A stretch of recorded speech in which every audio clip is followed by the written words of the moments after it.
Olá, começa aqui mais um episódio do Macro Review, o podcast de economia do C6 Bank. No programa desta semana, a gente fala da preocupação com o endividamento no mundo. Você sabia que a dívida pública global, que considera quanto os governos devem aos seus credores, encontra-se hoje no nível mais alto dos últimos 72 anos? Isso excluindo o período de pandemia, né? Tá difícil para a maior parte dos países equilibrar as finanças públicas, como disse poucos dias atrás uma autoridade do Fundo Monetário Internacional, o FMI.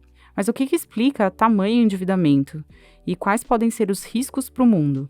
A gente vai refletir sobre isso e vai falar sobre mais 3 assuntos: o crescimento acima do esperado na China, a inflação resiliente no Reino Unido e vamos falar também dos dados que sugerem que a economia brasileira perdeu força. Hoje a gente tem ainda a participação da Marina Valentini, do JP Morgan Asset Management, que faz uma análise bem interessante dos mercados globais. Eu sou a Bianca Alvarenga. Eu sou a Thaís Andréia e hoje é dia 23 de outubro de 2023. Vamos lá? A dívida elevada dos governos em torno do mundo é uma preocupação há um tempo, mas o alerta mais recente veio do diretor do Departamento de Assuntos Fiscais do FMI, o Victor Gaspar.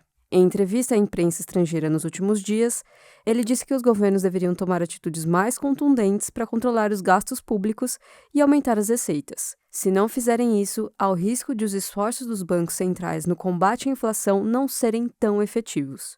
E esse diretor do FMI não está sozinho na análise. Desde que as economias desenvolvidas levaram os juros a níveis que não eram vistos há décadas, analistas têm direcionado um olhar especial para a elevação da dívida pública global. A razão para isso é simples. Dívida alta em cenário de juros altos significa dívida cara. Isso porque os governos, quando muito endividados e mergulhados em dilemas fiscais, causam desconfiança nos investidores que compram os seus títulos públicos, especialmente em meio ao aumento da taxa básica de juros. O que esses investidores que compram os títulos querem saber é qual a garantia de retorno. Para compensar o risco, a saída é pedir uma recompensa maior, o que acaba aumentando o custo da dívida do país. É isso, a gente está falando de um processo que se retroalimenta. Para entender por que tantos países chegaram até esse ponto, vale voltar um pouco no tempo. 3 anos atrás, a situação já não era muito boa. Com a chegada da pandemia de Covid-19, os gastos dos governos deram um salto enorme. O objetivo, claro, era apoiar a população no momento em que muitas pessoas perderam seus empregos e viram sua fonte de renda secar. Só nos Estados Unidos, o socorro financeiro à sociedade foi de quase 4 trilhões de dólares, somando as despesas de 2020 e 2021. O problema é que a receita dos governos, naturalmente, veio abaixo. A restrição na produção de bens industriais e na prestação de serviços fez o PIB global e, consequentemente, a arrecadação de impostos despencar. E ninguém ficou de fora. Isso ocorreu tanto nas economias desenvolvidas quanto nas emergentes. Entre os países europeus mais avançados, por exemplo, a gente viu que a dívida pública subiu, em média, cerca de 20 pontos percentuais lá em 2020. A gente está falando aqui de Itália, França, Espanha e Reino Unido. Depois disso, o endividamento dos governos até caiu, mas a maior parte deles ainda apresenta uma dívida pública em nível superior ao registrado antes da pandemia. E a previsão é que permaneça assim por um bom tempo. O FMI projeta que a dívida pública bruta das economias avançadas aumente, em média, 0,8 ponto percentual por ano entre 2023 e 2028, um crescimento 10 vezes mais rápido que o visto antes da crise sanitária, no período de 2014 a 2019. A explicação para essa estimativa de alta persistente da dívida pública em relação ao PIB está basicamente em 2 pontos. O PIB mundial está crescendo pouco, o que faz a razão dívida-PIB resultar em número maior. O custo da dívida tende a seguir alto nos próximos anos, já que os juros globais devem demorar a voltar aos níveis de antes. Isso impõe riscos à economia global.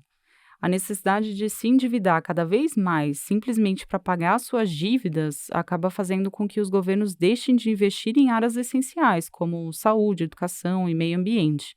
Outra preocupação está na possibilidade de as dívidas de alguns governos se tornarem impagáveis, levando esses governos a postergar pagamentos ou a emitir mais moedas.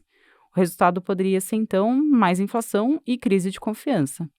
Já existem alguns sinais de que essa delicada situação fiscal esteja afetando a economia, mesmo em países desenvolvidos.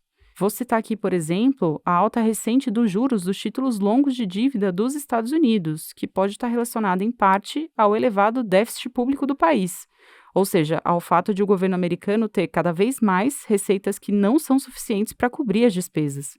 Vale lembrar também do que aconteceu recentemente no Reino Unido. No ano passado, uma percepção de piora das contas públicas levou a uma forte volatilidade dos juros futuros. E isso foi um dos pontos que contribuiu para a queda da então primeira-ministra do Reino Unido, a Liz Truss, em tempo recorde. Tudo isso é um sinal de que o tema do endividamento vai estar mais presente no discurso de autoridades ao redor do mundo e deve ser uma preocupação de governos e de investidores. O tema agora é a China. O crescimento da economia chinesa surpreendeu de forma positiva no terceiro trimestre. Na comparação do terceiro trimestre de 2023 com o mesmo período de 2022, o PIB da China cresceu 4,9%, segundo o Departamento Nacional de Estatísticas do país. O crescimento foi puxado por uma melhora do consumo das famílias. Já o setor da construção segue enfrentando dificuldades. É importante lembrar que os investimentos no setor imobiliário estão em queda desde o início de 2022. Os dados divulgados na semana passada sugerem que a China vai conseguir cumprir a meta de crescimento de cerca de 5% estipulada pelo governo para 2023. O governo do país tem lançado mão de diversas medidas para estimular a atividade econômica. A mais recente foi uma injeção de liquidez no sistema financeiro para reduzir o custo do crédito. A ideia é favorecer os investimentos por parte dos governos locais, empresas e famílias. Agora, saindo da China para falar de Reino Unido. Dados divulgados na semana passada mostram que o controle de preços ainda é um desafio para os países britânicos. A inflação ao consumidor voltou a acelerar por lá.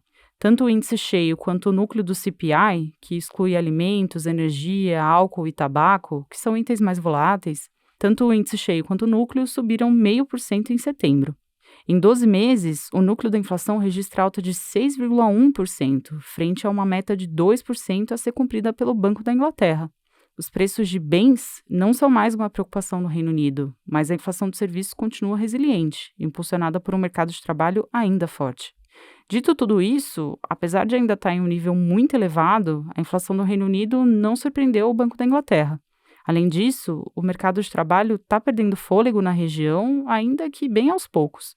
Isso permite que a autoridade monetária mantenha uma postura mais cautelosa. A próxima decisão de política monetária no Reino Unido acontece no início de novembro, quando o Banco Central Britânico deve, segundo as expectativas, optar por uma nova pausa na alta de juros. No Brasil, a gente teve na semana passada a divulgação de 2 dados que ajudam a medir a temperatura da economia: a pesquisa mensal de serviços e a pesquisa mensal de comércio. Houve surpresa para baixo nesses 2 dados. As vendas do varejo ampliado, que incluem veículos, materiais de construção, atacarejo, essas caíram 1,3% em agosto na comparação com julho. Já o setor de serviços caiu 0,9% no mesmo período. O desempenho abaixo do esperado, tanto do comércio quanto de serviços, corrobora nossa visão de que a atividade econômica brasileira deve desacelerar de forma significativa no segundo semestre. A gente acredita, inclusive, que aumentará as chances de uma contração do PIB no terceiro trimestre. Com isso, nossa visão para o crescimento do PIB de 2023, que é de 3%, ganhou um leve viés de baixa. Vale dizer que, apesar da provável perda de fôlego da economia do Brasil no segundo semestre, o crescimento deve voltar em 2024, principalmente por causa da queda de juros. Para o ano que vem, a gente projeta alta de 1,5% do PIB brasileiro.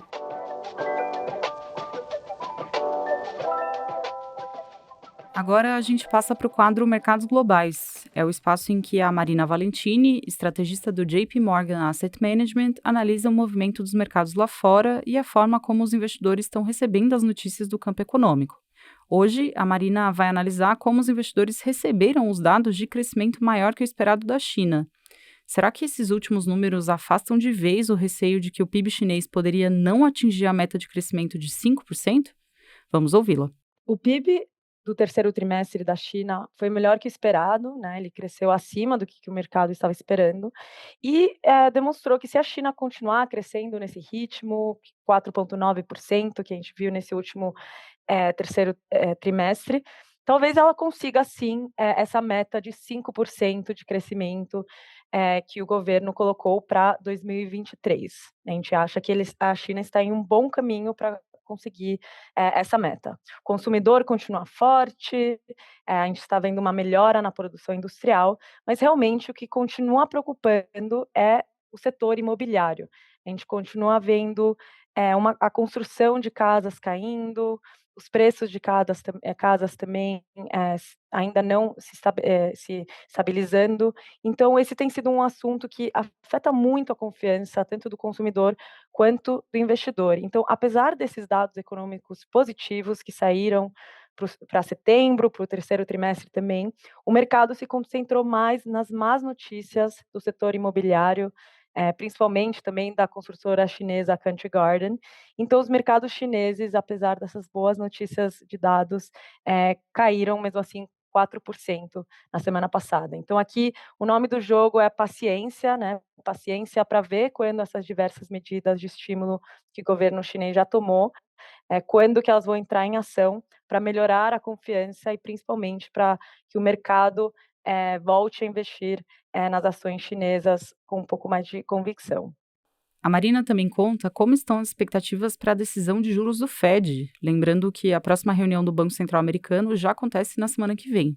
O Fed vai aumentar os juros mais uma vez agora, como já sinalizou que poderia fazer, ou vai esperar para ver, uma vez que os yields, ou seja, o retorno dos títulos de dívida dos Estados Unidos, já estão perto do maior nível em décadas?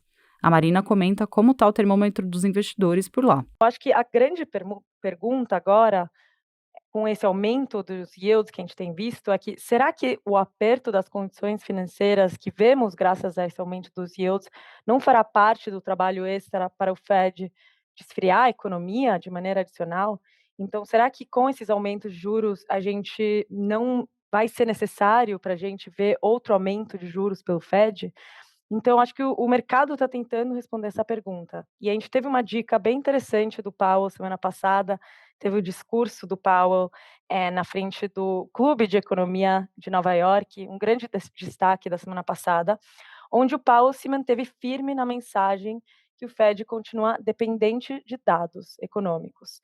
Ele reconheceu que houve progresso na inflação, né? A gente já está com inflação em 3,7% nos Estados Unidos, mas ele também manteve viva a opção de uma alta de juros adicional, talvez na reunião de novembro, dezembro ou janeiro. Então, o que o Powell nos falou? Duas mensagens importantes. Ele também mencionou esse aumento nos yields de longo prazo e disse que talvez, devido a isso, na margem, o Fed poderá ter que fazer menos para restringir as condições financeiras. Mas, ao mesmo tempo, ele disse que, apesar de todo o progresso na inflação, a inflação continua um pouco alta. Então, ele realmente realçou essa medida do Fed, essa mensagem de dependência de dados. Agora, a próxima reunião é dia 1º de novembro. Dado que haverá pouca evidência adicional, poucos dados saindo até lá, talvez achamos que os juros poderão permanecer inalterados nessa reunião de novembro. De fato, os mercados estão precificando uma baixa probabilidade de alta de juros nessa reunião. Mas aí, para dezembro, janeiro, a porta está ainda aberta para outra alta de juros. Acho que é sempre importante lembrar que, além dessa pergunta de será que vamos ter uma alta adicional de juros ou não, estamos muito mais perto daquele outro lado da montanha, do começo do ciclo de queda de juros, que poderia começar em algum momento de 2024, quando a economia começar a desacelerar de maneira mais pronunciada e a inflação continue nesse processo de queda. Hora da nossa agenda. Eu compartilho agora os dados econômicos que nossa equipe acompanha nos próximos dias. Na terça-feira, 24 de outubro, a gente acompanha o resultado dos índices de gerentes de compras do mês de outubro dos Estados Unidos, da zona do euro e do Reino Unido. A gente vê uma atividade econômica ainda forte nos Estados Unidos, mas fraca na Europa. Na quinta-feira, 26 de outubro, será divulgado o PIB do terceiro trimestre dos Estados Unidos. Nossa expectativa é de um crescimento americano forte, que segue resiliente apesar dos juros elevados por lá. Também na quinta-feira, é dia de decisão de política monetária do Banco Central Europeu. A gente acredita que o BCE vai optar por uma pausa na alta dos juros para avaliar os impactos do aperto na política monetária feita até aqui. Aqui no Brasil, na quinta-feira, o IBGE divulga o IPCA 15 de outubro. A gente projeta uma variação de 0,2% no índice de inflação, impulsionada pela alta nas passagens aéreas. Na sexta-feira, a gente vai acompanhar o resultado do índice PCI, o indicador de inflação dos Estados Unidos, que é observado de perto pelo Banco Central americano. Nossa expectativa é que o índice continue desacelerando lentamente. E terminando a semana, também na sexta-feira, o IBGE vai apresentar os primeiros resultados do Censo Demográfico de 2022, segundo as características de idade e sexo. Esses dados, que tiveram divulgação adiada anteriormente, são importantes para o desenho e acompanhamento de políticas públicas de saúde, educação, previdência social e mercado de trabalho. Bom, é isso, chegamos ao fim do episódio de hoje. Muito obrigada a você que ficou comigo até aqui. Se você curtir esse episódio e estiver ouvindo a gente no Spotify ou no YouTube, não esquece de deixar um recado pra gente. Se você está ouvindo a gente no Apple Podcasts ou em outro tocador e ainda não tiver avaliado o nosso podcast, deixa sua avaliação. Quantas estrelas a gente merece, hein? Quem faz parte da equipe econômica do C6 Bank são o Felipe Salles, a Cláudia Moreno, a Cláudia Rodrigues, o Eliezer Jacob e o Felipe Mack. A produção e o roteiro são desse time todo, junto com a Nayara Fraga e Bianca Alvarenga. A edição de som é da Thaís Andrea. A divulgação nas redes sociais fica com a Ana Vischer. Lembrando que você pode seguir o Macro Review na sua plataforma favorita de podcasts. Assim, quando a gente publicar um novo episódio, você será notificado. É bom para quem quer ficar por dentro da economia e para quem quer conhecer uma visão original dos fatos econômicos. Uma boa semana para você e até a próxima!